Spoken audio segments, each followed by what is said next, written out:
You're just not bride material, my sister said it lightly, laughing as she adjusted her veil in the mirror. The bridal suite smelled like hairspray and roses. Champagne glasses clinked behind me. My mother smiled tightly, pretending she hadn't heard. I stood there holding a tray of coffee I had been asked to bring in. Not a bridesmaid, not family and photos. Just useful. Someone closed the door gently in my face when the photographer arrived.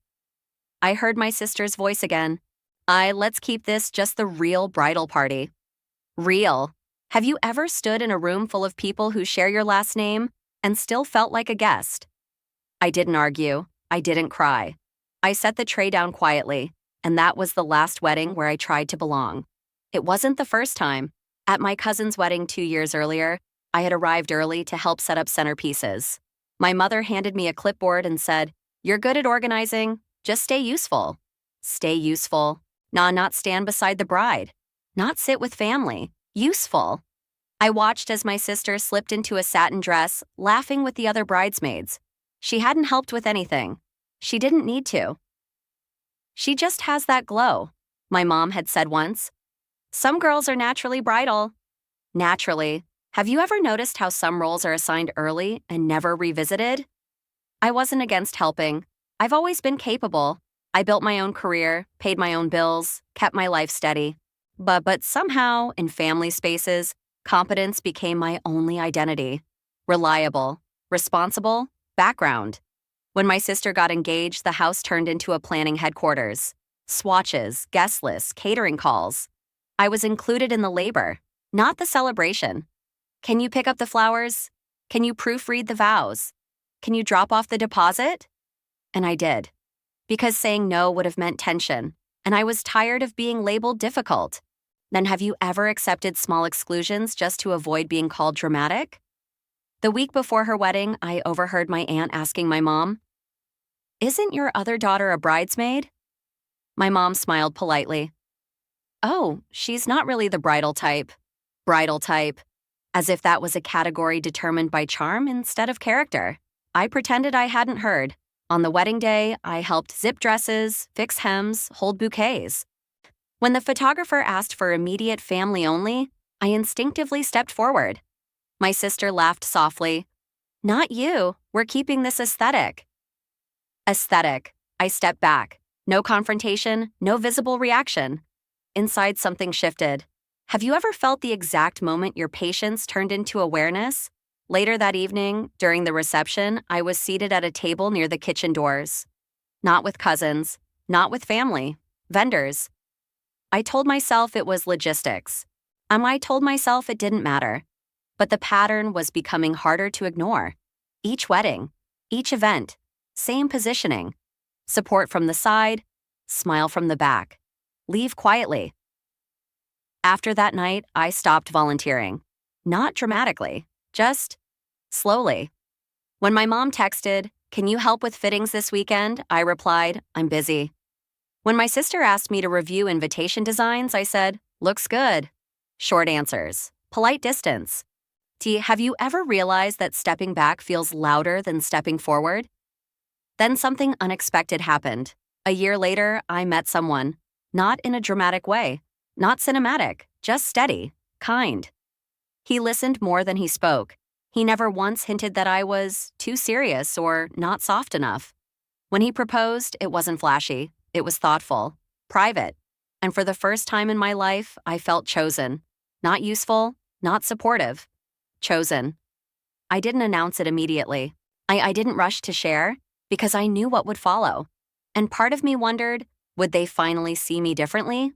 Or would the hierarchy stay intact? I told my family about the engagement over dinner. Not dramatically, just between passing plates and small talk. "I have some news," I said calmly. My sister looked up first. My mother froze slightly. "I'm engaged."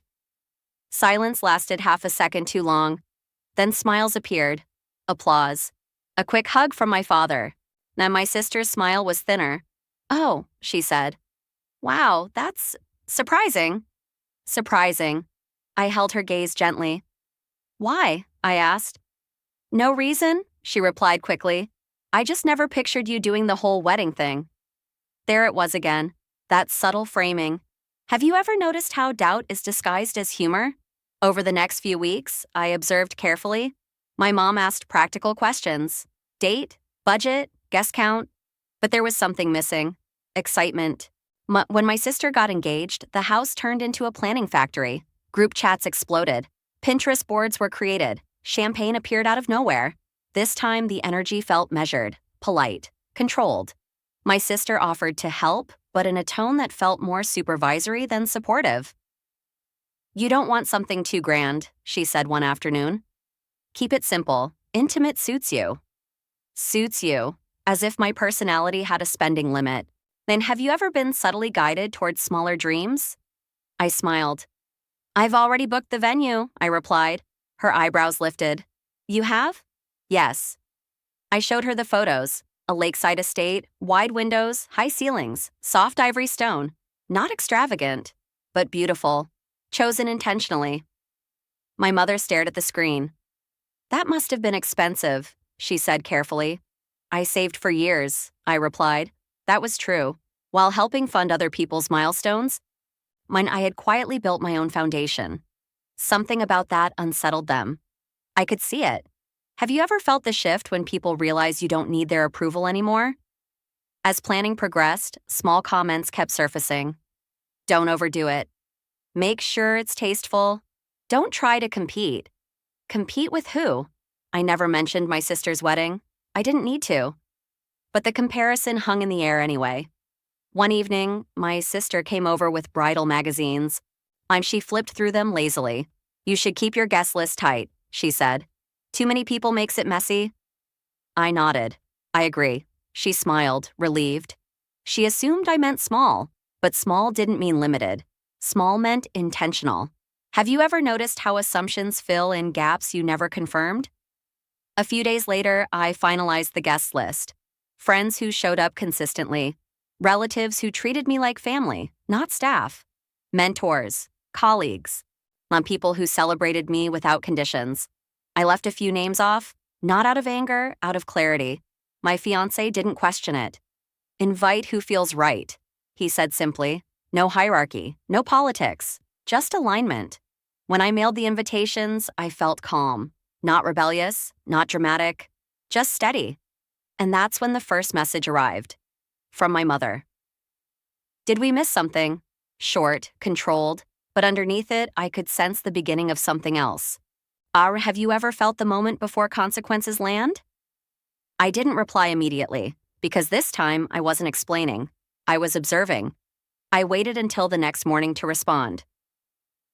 "No, you didn't miss anything," I wrote calmly. That was all. Within minutes, my sister called. Her voice was tight, controlled. "We didn't get an invitation." "I know," I said gently. Silence, then a sharp inhale. "Are you serious?" "Yes." There was no anger in my tone, just confirmation. Have you ever answered a question so calmly that it unsettled the other person more than yelling would have? "You can't just exclude us," she said. I almost smiled at the irony. Exclude. "That word feels familiar," I replied quietly. She ignored it. "Mom is devastated." I let that sit. Devastated had not been the word used when I stood outside bridal suites, or when I was placed near kitchen doors, or when I was told I wasn't bridal type.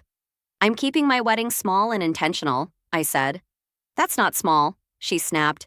"I saw the venue online." So she had looked. Of course she had. "You've invited everyone else?" she continued. "Aunt Maria got one, even Cousin Leo." "Yes," I said simply. "You're doing this on purpose." I didn't rush to deny it. Have you ever realized that sometimes the truth sounds harsher than the lie? "I'm inviting people who celebrate me," I replied. And we don't?" she shot back. I paused, because that question required honesty. "I don't feel celebrated by you," I said. There was no screaming. No dramatic music swelling in the background of my life. Just stillness. "You're being petty," she said. Maybe. Or maybe I had just stopped volunteering for a role I never auditioned for. That afternoon, my father called. His tone was measured. "You're creating division," he said. "No," I answered. I'm adjusting distance." "That's not how family works." "How does it work?" I asked softly. He didn't respond right away, because for years, family had meant I showed up. I funded, I organized, I stayed quiet. But now the structure was shifting. Have you ever noticed how systems only feel stable when you're the one absorbing the imbalance? Mom finally texted. We always supported you. I read it twice. Support. Was that what they called positioning me in the background? Was that what they called redefining me as not bridal? I didn't argue through paragraphs. I sent one line. Support and control aren't the same. Her typing dots appeared, then disappeared. No reply. By evening, messages began stacking. Extended relatives asking gently if something was wrong. A cousin sent, "Is this a misunderstanding?" No, it wasn't. It was clarity. And clarity feels sharp when people are used to softness. My sister sent one final message that night. "Oh, if you don't fix this, don't expect us to show up for you ever again." I stared at it for a long moment. Ever again. Have you ever noticed how ultimatums only work when you're afraid of losing the person? I wasn't afraid anymore, because somewhere between being called not bride material and booking my dream venue, I realized something. I had never been excluded because I lacked worth. I had been excluded because I disrupted the hierarchy. And now, the hierarchy was shaking. The days that followed were strangely quiet. No dramatic confrontations, no family meeting, just distance. My mother stopped sending her usual morning messages. The group chat went silent whenever I typed. Photos were shared without tagging me. It felt familiar, but this time, the silence didn't sting the same way. Have you ever noticed how rejection feels different when it's chosen? I focused on planning. Not obsessively. Not to prove anything. I just intentionally. I met with the florist and chose white peonies and soft greenery. I tasted cake samples and picked lemon with vanilla cream because it felt light. I selected a simple dress that made me feel steady, not theatrical.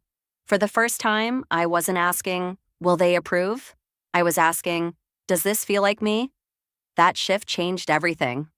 One afternoon, my sister showed up at my apartment unannounced. She stood in the doorway, arms crossed. You're really going through with this?" she said. "Yes," I replied. "You're embarrassing us."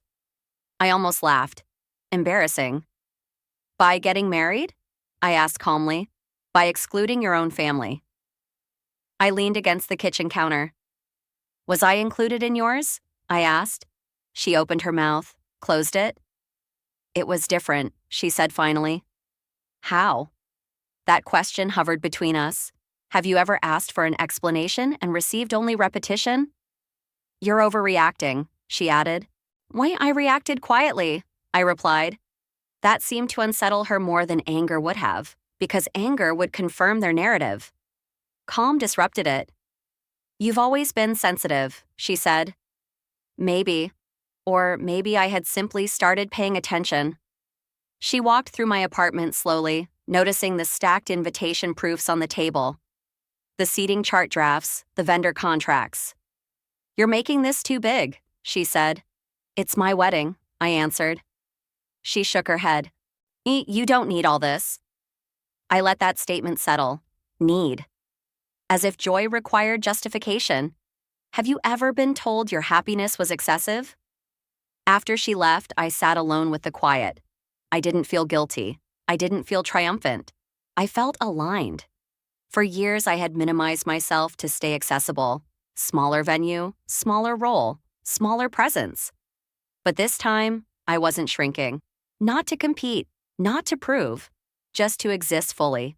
That evening, my fiancé asked gently, Are you okay with all this?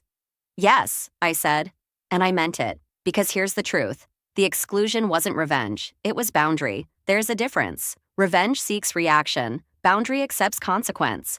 Have you ever realized that protecting your peace can look like rebellion to people who benefited from your silence? The rage messages continued. Long paragraphs about betrayal, about loyalty, about tradition. I didn't respond to most of them, and not because I didn't have answers, but because explanations no longer felt necessary. And that was the real shift. The official invitations went out on a Friday afternoon. Cream cardstock, soft gold lettering, clean and simple, no dramatic announcement, no explanation attached, just a date, a place, a celebration. By Saturday morning, my phone felt like it was vibrating nonstop. First came the texts from extended relatives. Is this some kind of mistake? Your parents didn't receive theirs. Are you keeping it very small? Small, that word again. I answered politely. Yes, I kept it intentional. Intentional felt stronger, more accurate. Then the messages shifted. My sister sent a long paragraph. You're humiliating Mom. She's crying. You've made this about ego. I read it twice, then once more. Have you ever noticed how people project their own motives onto your decisions? I wasn't humiliating anyone. I was simply not extending access. That afternoon, my mother called. Her voice sounded thin. You've hurt us deeply, she said. I'm not trying to hurt you, I replied calmly. Then fix it. Fix it. As if my boundary was a typo. I'm not changing the guest list, I said. Silence. You've always been difficult, she added quietly. There it was, the familiar label. Difficult when I didn't comply. Sensitive when I noticed. I'm overreacting when I remembered. Have you ever realized how your identity shifts depending on who benefits from it? You're choosing pride over family, she continued. No, I answered softly. I'm choosing alignment. She exhaled sharply. Your sister feels rejected. I let that sentence sit between us. Rejected. The irony felt almost heavy in my hands. Mom, I said gently. I felt rejected for years. She didn't respond immediately, because feelings, when spoken plainly, are harder to dismiss. You're exaggerating, she said eventually. Am I? I remembered the bridal suite door closing, the seating near the kitchen, the laugh about not being bride material, the endless requests to help but never to stand beside. Small things, until they weren't. Have you ever counted the quiet moments that built a pattern? By evening, the tone of messages shifted again. Less pleading, more angry. Yeah, you'll regret this. Don't expect support later. You think you're better than us? Better. No, just unwilling to remain smaller. My fiancé watched me read through the notifications. Do you want to respond? He asked. I shook my head. They're not asking questions, I said. They're demanding reversal. That night, I turned my phone face down. The house felt peaceful. No raised voices, no last-minute drama. Just candlelight and the soft hum of the dishwasher. I thought about the wedding day ahead, the lake, the music, the cake being cut without tension. And for the first time, I felt something unexpected. Relief. Not because I excluded them, but because I stopped negotiating my inclusion. Have you ever realized that peace sometimes requires disappointing people who are comfortable with your compliance? The next morning, my sister posted a vague message online. Some people forget where they come from. I didn't react. And because I hadn't forgotten. I had remembered. The week before the wedding felt surprisingly calm. No frantic calls. No attempts at last-minute reconciliation. Just silence. And for once, silence didn't feel like punishment. It felt like space. Have you ever noticed how quiet becomes peaceful when you're not waiting for approval? Vendors confirmed details. The florist sent final mock-ups. The cake tasting notes were locked in. Everything moved forward without resistance. My phone still buzzed occasionally. Extended relatives testing the waters. Are you sure you want to do this? Maybe invite them just to avoid tension? Avoid tension. I smiled at the phrase. For years, I had avoided tension by absorbing it. This time, I wasn't absorbing anything. I replied kindly, this feels right. No explanation beyond that. The night before the wedding, I sat by the window with my fiancé. The lake outside reflected soft city lights. He squeezed my hand gently. You're steady, he said. I am, I replied, and I meant it. Because this wasn't about revenge. It wasn't about proving I was bridal. It wasn't about staging a moment to make them jealous. It was about alignment. Have you ever realized that when your choices finally match your worth, the chaos around you gets quieter? The morning of the wedding arrived softly. No frantic knocking on doors. No whispered comments about aesthetics. No side glances measuring me. Just calm preparation. Now my closest friends helped with my dress. My makeup artist worked slowly, intentionally. The room smelled faintly of fresh flowers and coffee. Someone laughed nearby, and for the first time, that laughter didn't feel like it was at my expense.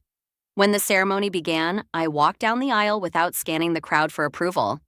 I wasn't looking for my mother's nod. I wasn't searching for my sister's reaction. I was present, fully. Have you ever stepped into a room and realized you didn't need to shrink to fit inside it? The vows were simple, honest, no spectacle, no performance. When we cut the cake later, my phone was in another room, muted. Somewhere out of reach, messages were likely stacking. Anger, accusations, predictions, but they weren't in the room. And that mattered, because peace isn't about silence everywhere. It's about silence where you stand. That evening, as the sun dipped behind the lake, my friend leaned over and whispered, "This feels different, lighter." It did, because the hierarchy had not been invited. The comparison had not been seated. The old narrative had no place card. Have you ever realized that you don't have to fight the system if you simply stop participating in it? Later that night, I finally picked up my phone. Dozens of notifications, missed calls, paragraphs. But one message stood out, from my sister. "You've made your point." I stared at it. I hadn't been trying to make a point. I had been trying to make space. And that space had finally been claimed. I didn't respond to my sister that night. Not because I didn't have something to say, but because the moment didn't need my words. "You've made your point." That was how she framed it. As if this had been a move in a game. As if I had staged the wedding to win something. Have you ever noticed how people interpret your boundaries as strategy when they feel excluded by them? On the next morning, my mother called. I let it ring once, twice. Then I answered. Her voice was softer than I expected. "We saw the photos," she said. I waited. "You looked happy. Not proud, not excited, just observant." "I was," I replied. There was a long pause on the line. "I didn't realize you felt so pushed aside," she said finally. It wasn't an apology, but it was closer to awareness. "I tried to say it," I answered gently. "For years." Another silence. Then something shifted in her tone. "You always handled everything so well," she said. "We thought you didn't mind." There it was. The quiet confession. Because competence had disguised my hurt. Reliability had masked exclusion. Have you ever realized that when you carry things gracefully, people assume they aren't heavy? "I minded," I said calmly. "I just stopped arguing." She exhaled slowly. "I suppose we expected you to keep adjusting." "Yes," I said. That was the truth. Mine, they expected flexibility, endless accommodation, permanent understanding. But understanding without reciprocity turns into erasure. "We didn't think you'd step back," she admitted.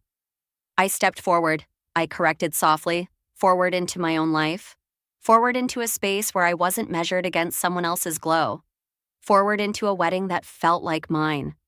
My sister didn't call again. She sent one more message later that week.